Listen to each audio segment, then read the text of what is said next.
পারি স্যার। হ্যাঁ আসতে পারো। ঠিক আছে বসেন।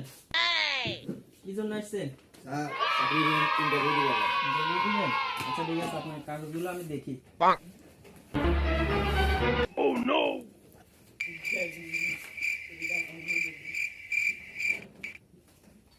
হ্যাঁ, কাগজ তো সব ঠিকই আছে। এই কিছু আনছেন? কি স্যার? কিছু আনেন নাই? কি?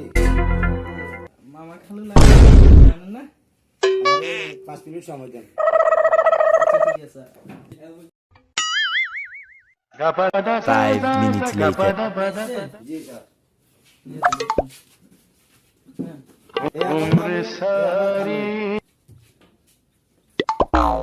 ও আমার বাগনাকে চাকরিটা দিয়ে দেন। তাই? হ্যাঁ, আমার বাগনার চাকরি লাগবে, চাকরি দিতে হবে।